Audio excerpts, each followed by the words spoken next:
తిరుపతి జిల్లాలో అటవీ ప్రాంతంలో బయటపడ్డ మృతదేహాలపై దర్యాప్తు ముమ్మరంగా సాగుతోంది. మరో 2 మృతదేహాలను పోలీసులు గుర్తించారు. మరింత సమాచారం మా ప్రతినిధి నారాయణప్పను అడిగి తెలుసుకుందాం. నారాయణప్ప, చెప్పండి, మృతులు ఎవరిని పోలీసులు చెబుతున్నారు? ఉమామహేశ్వరి చంద్రగిరి నియోజకవర్గం పాకాల మండలం మూలవంక అటవీ ప్రాంతంలో నిన్న 2 మృతదేహాలు బయటపడ్డాయి. అటవీ ప్రాంతంలో ఒకటి చెట్టుకు వేలాడుతున్న మృతదేహాన్ని అటువైపు వెళ్తున్న పశువుల కాపుర్లు గుర్తించి పోలీసు సమాచారం అందించడంతో పాకాల సిఐ ఆ ప్రాంతానికి వెళ్లి పోలీసు సిబ్బందితో పరిశీలించారు. ఈ నేపథ్యంలో చెట్టుకు వేలాడుతున్న ఒక మృతదేహం, మరోవైపు కిందనే ఆ మృతదేహం పక్కనే ఇంకొక మహిళ మృతదేహం పడి ఉండడంతో పోలీసులు రెండింటిని పరిశీలించిన తర్వాత పరిసర ప్రాంతాలను కూడా ఇది ఆత్మహత్యన ఏంటి అన్న అంశాలపై పరిశీలించడంతో ఆశ్చర్యకరమైన అంశాలు వెలుగులోకి వచ్చాయి. ఆ మృతదేహాల సమీపంలోనే మరో 2 ఖననం చేసినట్టు గోతులు తవ్విన దృశ్యాలు, అదేవిధంగా గోతులు తవ్వడానికి వినియోగించిన గడ్డపార, ఇతర పరికరాలు కూడా పోలీసులు గుర్తించారు. దీంతో అనుమానం వచ్చి ఆ ప్రాంతాన్ని అంతా పూర్తి స్థాయిలో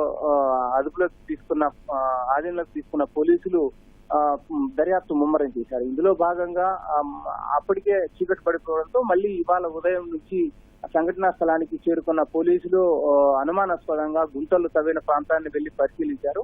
గుంతలు తవ్వి తీయడంతో ఆ గుంతల్లో కూడా 2 అమ్మాయిల మృతదేహాలను పోలీసులు గుర్తించారు.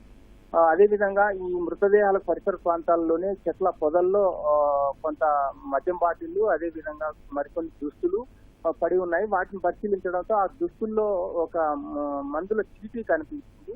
దీంతో మందుల చీటీ ఆధారంగా మృతదేహాలకు సంబంధించిన వివరాలను పోలీసులు గుర్తించగలిగారు.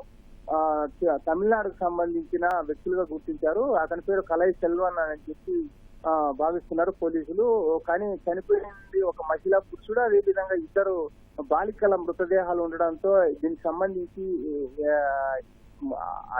ఆత్మహత్యన అన్న అంశంలో కూడా పోలీసులు దర్యాప్తు నిర్వహిస్తున్నారు. ఇప్పటికే పెద్దల మృతదేహాలు అంటే ఒక మహిళా పురుషుల మృతదేహాలకు సంబంధించి శవపరీక్షలు నిర్వహించారు.